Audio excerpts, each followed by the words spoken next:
Hallelujah. Amen. Hallelujah. Amen. Glory be to Jesus. Amen. Siyabingelela bazalwane ngelihle igama lenkosi.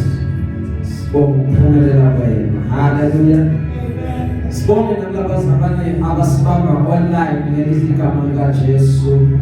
All thanks to the power of technology. Hallelujah. Technology yenza belula ukuthi sixhumane. Technology yenza umhlaba ube mncane. Hallelujah. Sibonga support yenu bazalwane njengoba siqala inyanga kaJune ngelihle igama lenkosi. Sinifika bazalwane, sihlezi nikhona, sihlezi nisilalela futhi sihlezi nisibuka siyabonga. Hallelujah. Izandla zethu zidlule ekhaya. Hallelujah. Inkosi yomusa inenze kahle. Hlangabezane nazona zonke izidingo zenu. Hallelujah. Nabazalwane abasibuka online siyabonga ukubona. Hallelujah. Inkosi yomusa ibabusise. Glory be to God.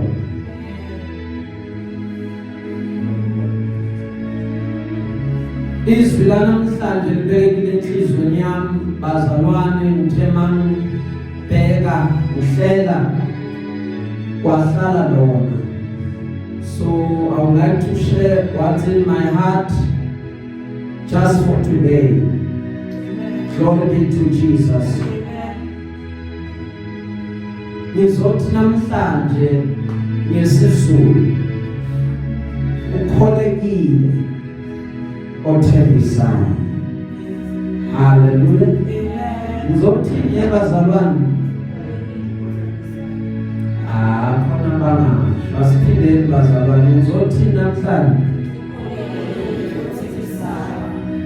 asiphindeni ukugcina bazalwane asiphinde ukugcina sizofuthumana. Hallelujah. Bekekile enhlizweni yami namhlanje ukuba sikhulume ngoNkulunkulu othembisayo. Hallelujah. Sizomveza athembisa. Hallelujah. Kuthi ngale gcineni sibone ukuthi uthembise. Hallelujah. Hebrews chapter 10 verse 23. Alabazalwane iphethe asifundele yona in English. Hallelujah.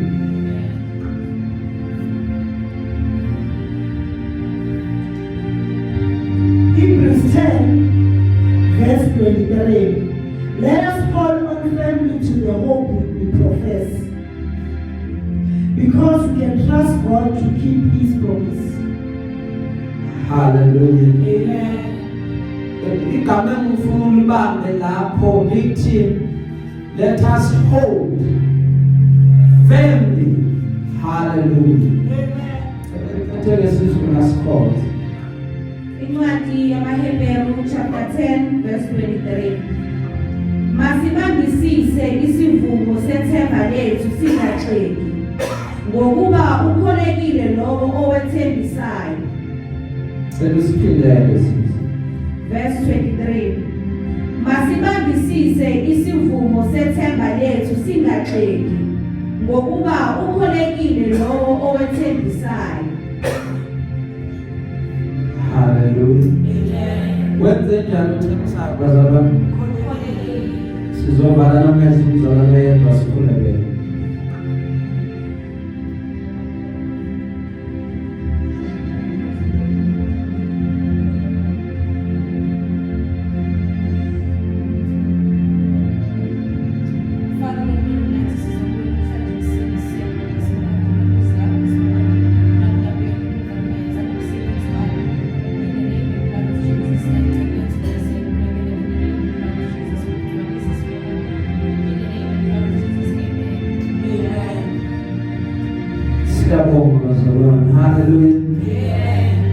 masibambisise masibambe isivumo sethu sethemba singaqeki ngokuba lo owethembisayo ukholekile.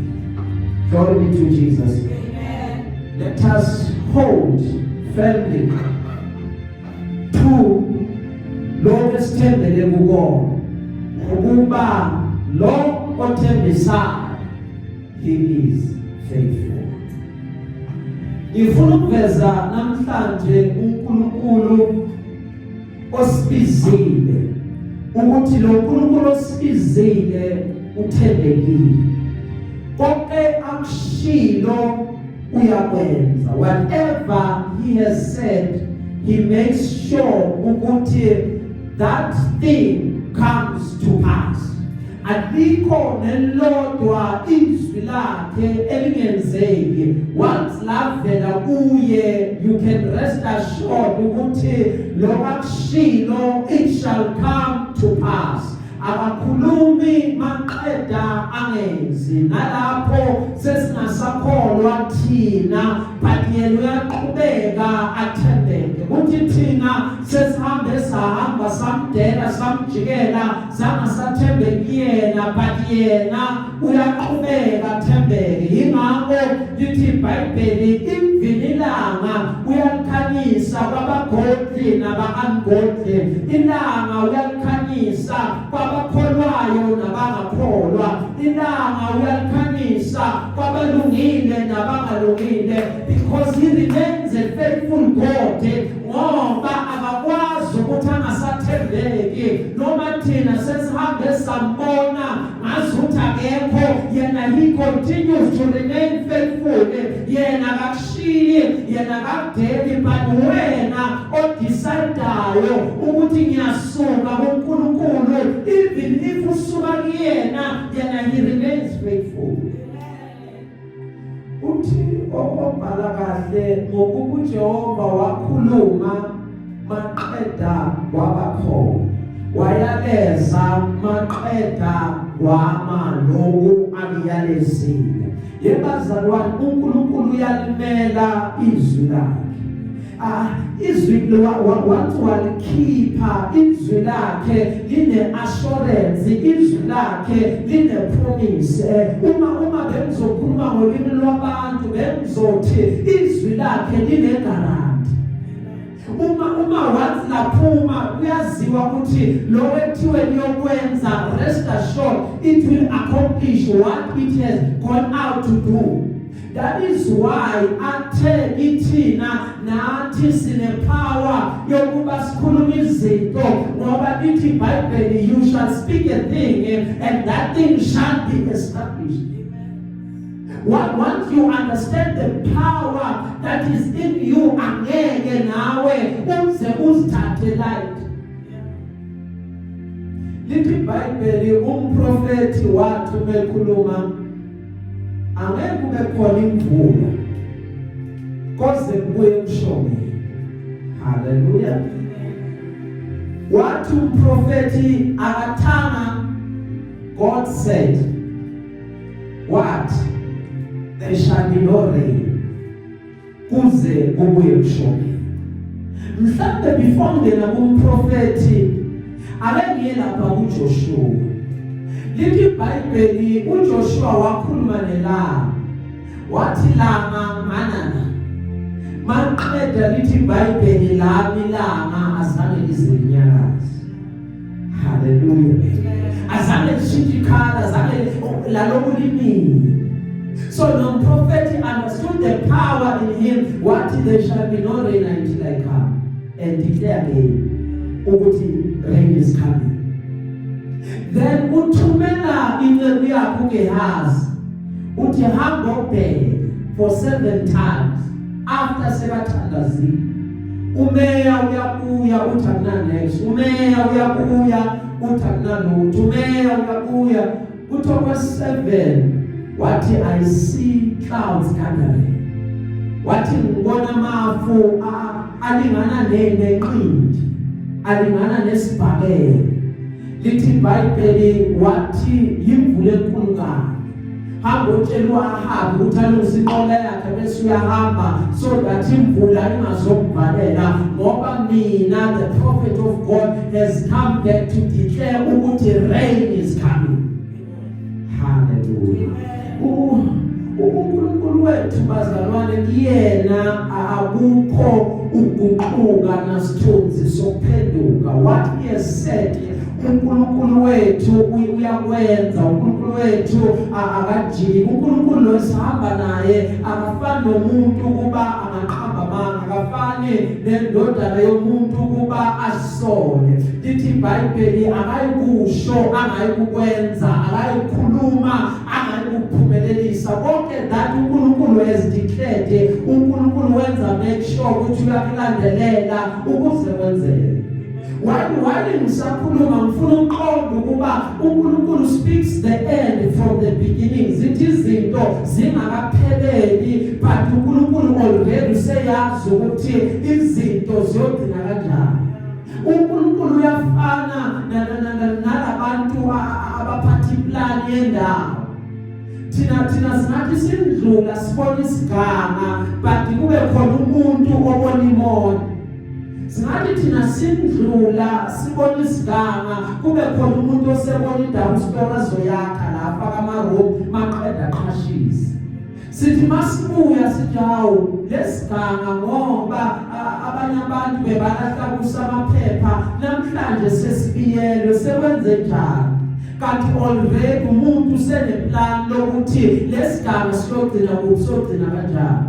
Same as God. That is why ebazalwane asikwazi thina ukurayitha umuntu off because iplan yempilo yakhe asiyazi. Iplan yempilo yakhe iphethwe uJehova. Ngibona abantu mina bagula bazalwane baze babe bancane and uma ungagadanga usungacishe mhlawumbe usonge nengubo uthi akusekho lutho lana abantu bathi sesolungisa amatshali at any time inamba yaphuma but inamba ingaphumi. Ngibona abantu baphakama mina sesimene la sekuthiwa sekuvalwe khona amehlo ngoba uJehova uneplani and iplan kaNkulunkulu uma ithi akakapheli ngawe rest assured akakapheli because uJehova uneplani ke bazalwane. Ngiyambona uNkulunkulu sithi masibuya futhi kulesigaba sithi sebakhipha imoya ngoba uNkulunkulu ubona into ingakabi khona maqeda bese uyayikhuluma. That is why lithi iBhayibheli he is Alpha and the Omega. Hallelujah. Uma efika esimeni sakho uashorile ukuthi I'm giving you a promise but you need uma uIsrael eyokhishwa eGibhithe lithi iBhayibheli wabatshela ngezwe lothu nobisi, the land of milk and honey, but akabatshelanga ngokuvukelwa endleleni. Akabatshelanga ngokuthi kunenyoka ezohamba sibalule. Ngoba uNkulunkulu bengasabuki indlela ngoba uyazi ukuthi endleleni uma nawe endleleni uhamba nawe. Hallelujah. Ngengafunde indaba bazalwane uthi lo mbhali umuntu ubehamba noNkulunkulu esantini ngasolwandle. Umeloke enyathela uyanyathela ucabanga ukuthi uNkulunkulu lo uhamba naye ngoba uyazi ukuthi uthembekile kuNkulunkulu. Manje ume eloku ebala lama footprints uyamangala ukuthi kwesinye isikhathi abayi2 kwesinye isikhathi abayi4 and then wabuyela uNkulunkulu wathi Nkosi wathi wena ngeke uzongishiya. Manje why sometimes it's 4 footprints lapho I know ukuthi you are there. Okuye kungidide yilama sewayi2 khona ngoba kuba ngazi ukuthi awusekho nami. Athi uNkulunkulu understanding sa la ubona khona ama footprints ekawu2 ngifuna wazi ukuthi kula senguthwala khona la mandla akho sewaphele khona kula ungasavuma ukuthi unyathele wena ngithi mina ngizonyathela wali ngikuthwele. Then when you can always rest assured ukuthi uma ngithe mina ngengushiye vela ngenze ngushiye. haleluya. Intando yakhe izokwenzeka.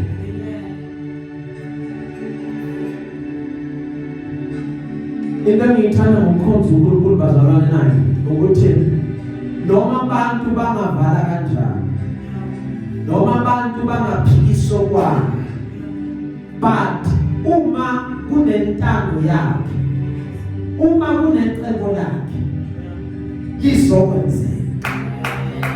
Haleluya. Bathanda bangathandi futhi ake bakholwe mase babona seqala kwenzeka. Haleluya. Zimbili izinto bazalwane uNkulunkulu asinikeze zona. Number 1 isithembiso sakhe. Number 2 ipromise, isifungo sakhe. Number 1 is promise yakhe. Number 2 isifungo sakhe.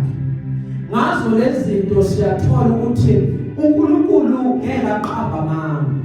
Futhi ngazo lezi zinto sibanenduduze namandla kithina laba esibalekela ekulibambeni ithemba esilimiselweyo esinalo njengesihange emphefumulweni wethu ehlala njalo liqinile kithina eligxilile ngoba lelo themba lelo ilona elihamba liyongena phakathi, liyongena kwisiheko sethempeli la uJesu wangena khona wayoba umsindisi ngokweoda kaMelkizedeki.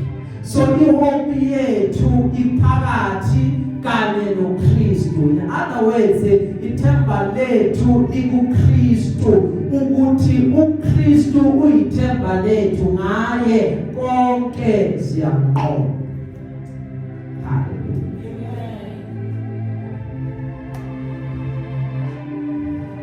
Benzothi namhlanje bazalwane ukholekile othembisayo. Njalo uma abantu benza isifungo into abayenze bayibafune omkhulu abangafunga naye. Ingakho lithi iBhayibheli uNkulunkulu uke wafuna umuntu, wadinga umuntu azofunga naye ukuthi ngingafunga ngobani ngoba kufuneka omkhulu kunawe ukuze isifungo sakho sibe. Lithi iBhayibheli akamtholanga umuntu abekade angafunga ngaye, maqeda wazoyifunga yena self, wayifunga yena wathi ke mina sengiyayifunga ngayo. Athi obhala kahle uyifunge yena ezwini lakhe ngoba yebazalwane umeyifunga yena kuba nale assurance ukuthi izwi lakhe it cannot fail. Because izwi lakhe it is supreme ngaphezu kwakona konke. Ungaya kuphi uye kuphi, bona abantu mabaye emakhotho mabezofunga babeka iBhayibheli abathi funga kule Bhayibheli ukuthi uNkulunkulu akakusize ukhulume nothing but the truth ngoba isifungo sidinga lomkhulu kunawe. So uNkulunkulu azamthole omkhulu kunaye, hence warizothela ukuthi makayifunge ezwini lakhe. Yingakho ke kuthi uAbraham esebekezele wathola konke lokhu Jehova amthembise kona ngoba wathi wathembisa uNkulunkulu yenza. Glory be to Jesus.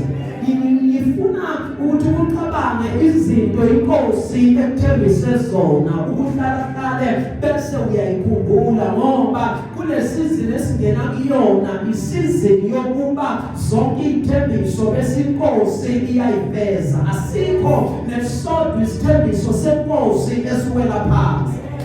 Ukubalekile ukuthi ayiveze zonke izithembiso lokashilo yebazalwane uyakwenza ngoba konke siyiko konke sinako kwadalwa uye kwavela ngaye. Kukhona nje ngoba yena ekhona, na uma yena ekhona konke kuvele kuyena, konke kuqhamuka kuyena.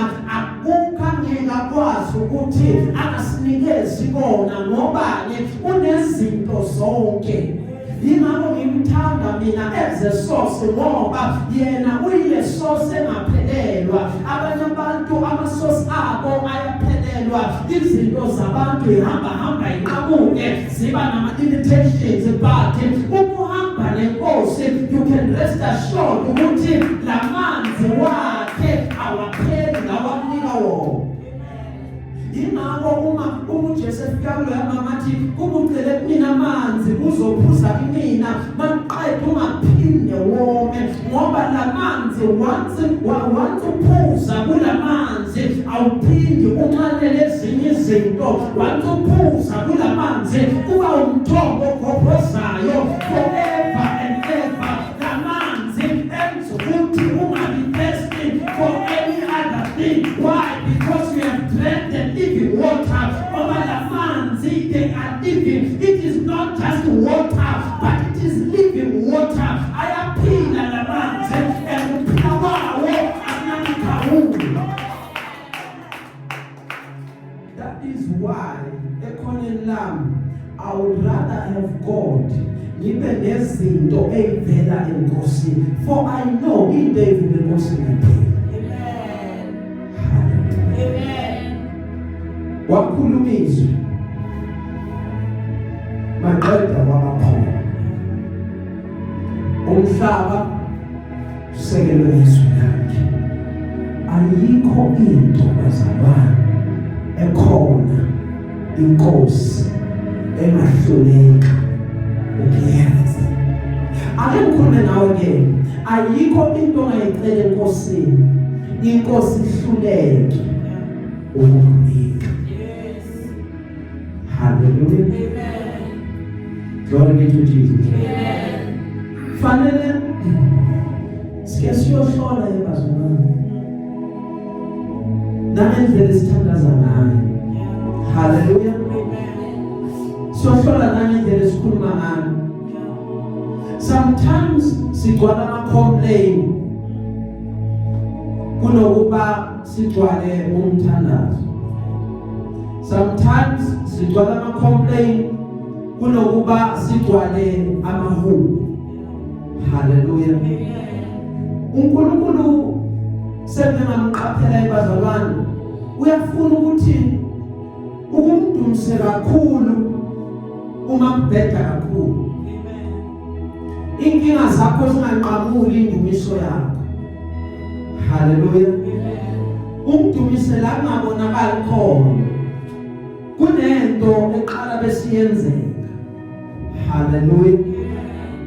Ubese unciphisa ukucomplain wande ngendumiso wande ngomthandazo. Hallelujah. Umubona ukuthi ngazuthi angisebenzi ake ngenze ukuthandaza umsebenzi wami. Hallelujah. Ukubeka ama-hour lapha aboqale ngo-6 thandaza ekuseni, ngo-12 emini uphinde uthandaza, ngo-3 ntambama uphinde uthandaza, ngo-6 ntambama uphinde uthandaza, ngo-9 ebusuku uphinde uthandaza, ngo-12 ebusuku uphinde uthandaza. Kunento ezoqala yenzeka, lezi zinto obona zivalekile uzobona iqala ivuleka. Nomsebenzi ongawutholi uzobona sekuza imisebenzi eminingi ngoba ukhumbule the more you are praying usuqala wenza lenkinga esitheni ngoba lesitha sesiyaqala singena ku-attention ukuthi ukhona lo okhuthalela ukuthandaza.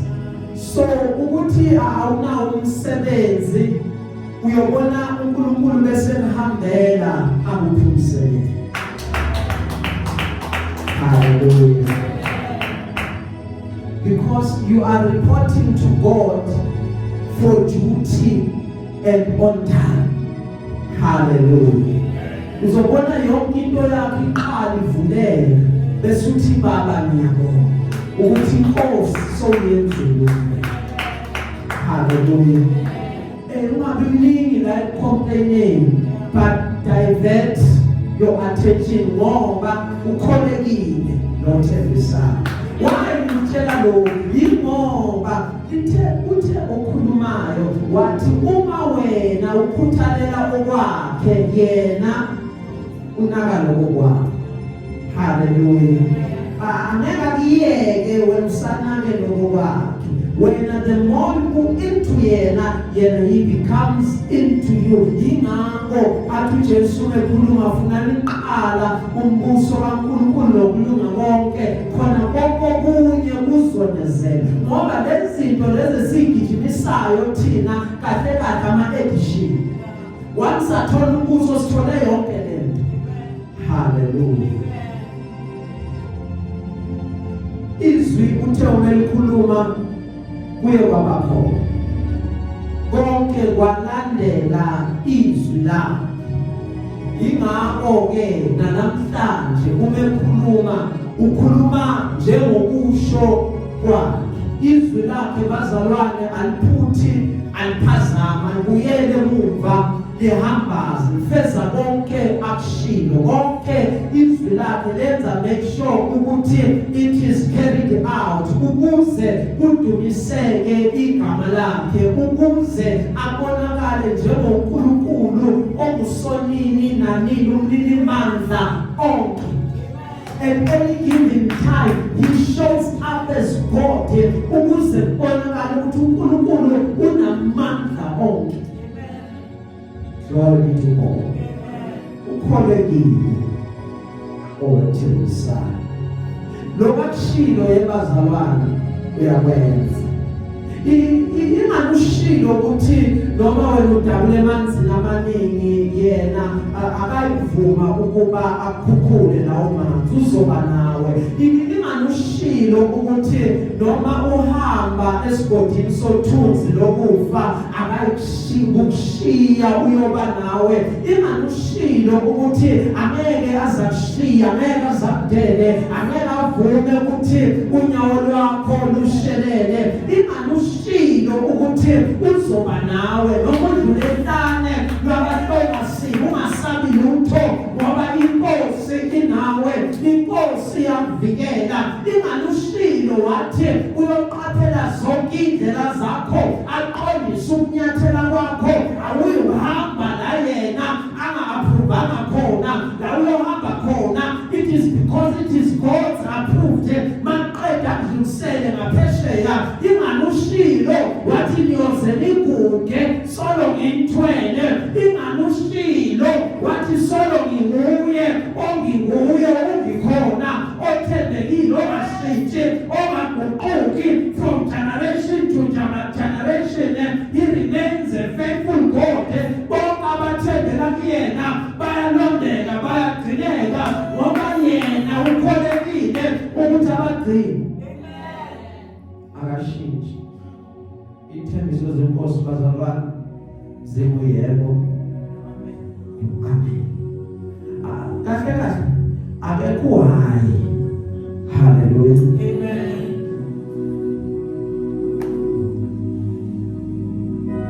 There is no no in his promises. Glory be to Jesus. There is no no. There is no it can't be done. Hallelujah. La impilo usazozwa inkulumo eyiningi. Usazobezwa abo no. Hallelujah. Usazobezwa bo hayi soba khona idelay bakutshela abantu. But kuya ngawe ukuthi whose report do you believe? Hallelujah. Glory be to Jesus. Sengisho ukuthi noma bakutshela ukuthi lokhu empilweni yakho ngeke usebenze bakutshela no uthi wena hayi not in my life. Mina I'm dependent on God's promises which are yes and amen. Laba bathi angeke kwenzeke empilweni yakho sihle banama.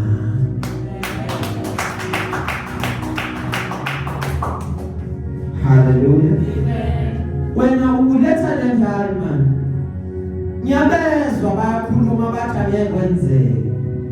But now in my life I am the child of God. My Father has promises for me. And his promises in me zimuyebo no amen. Akekho hayi. Lokho akuthembisile ngami. Yena nawaqambi futhi amanga. Yena futhi akalala phendla akafani nomuntu angeke athembise maqeda ahluleke ukufeza kulungile bakhulumile but angiyamkeli the negative report ngamkela i-report evele enkosini angithi umthembisile wathi yena unamacebo amahle ngami wokungiphumelelisa angikwazi ukuhlala ngaphumeleli noma bebangathi iminyango yami ivalekile but uJehova usemazulwini ngoba usevele ukhulumile wathi mina ngingophumeleleyo usevele ukhulumile wathi mina ngaphezulu kwabanqobi usevele ukhulumile wathi mina ngiyinhloko nguwona umsila angikwazi ukwamukela i-report negative ngibamba lokakushilo ngoba yebazalwane ukholekile othembisa. That is why uNkulunkulu waletha uDavide. Uma eselethe uDavide sesiyaqeda ngibazalwane. Hallelujah. Ngifuna ukubonisa ukuthi why ithembiso zakhe ziyebo. Nobani? Ngifuna ukubonisa ukuthi why ngithi ukholekile owenza njani bazalwane? Waletha uDavide ukuba abe inkosi kwaIsrayeli. Wathi eselethe uDavide kwinzalo yakhe wakhipha uJesu. uJesu uzoba umsindisi kuIsrayeli. uJesu nomuKristu ufika njengesikhonzi kubaJuda ukuze aqinise noma afakazele ithembiso ezenziwa kubokhokho ngoba kwenziwa ithembiso before kwathiwa khona ozayo from uGenesis and it is with the scepter shall not depart until he comes. Hallelujah. Athi uIsaya ngokuba sizalelwe umntwana siphiwe indodana. Hallelujah. Athi uRuthi ukhona umhleli eredeemer is there. So those were all the promises uNkulunkulu ayikhuluma ukuthi ngiyathembisa eredeemer is coming. Wathi masevela uJohane wathi uJohane mina lo engicabanga ukuba ngiyika msiko but uyeza sekaseduze lo oza emva kwami uzothi umefika anginamandla wokuthi ngiyokhulula even iqathulo zami because he was promised as a redeemer. Hallelujah. Amen.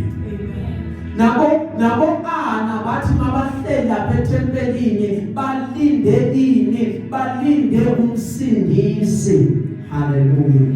Wathi mesefikile wathi lo yamzalwane inkosi salusumukisa ngokuthula inceke yakho ukuba amehlama ayibonile insindiso yakho. What you have promised right now, say ifikile, it has come to pass. Now uKristu ufikile njengesethembiso esesigcwaliswa as the promised being fulfilled.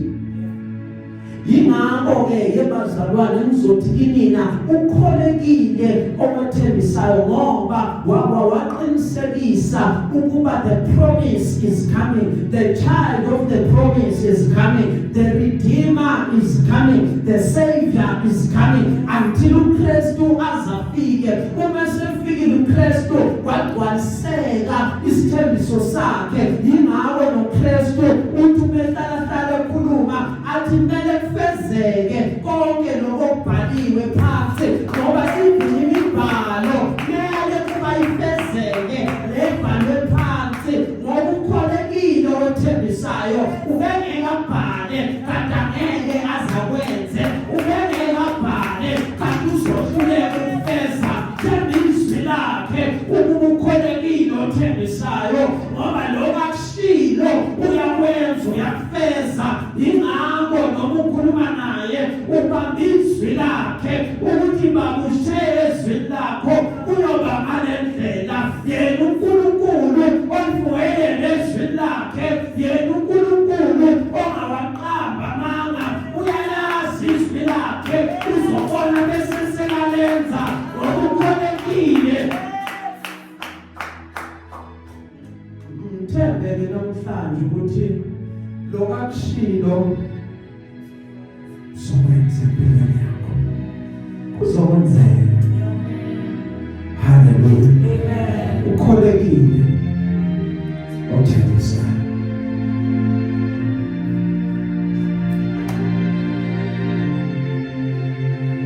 haleluya akafani nabomotha amen abomotha zobukia appointment nabo nithi niyabonana Tuesday ekuseni ngo-9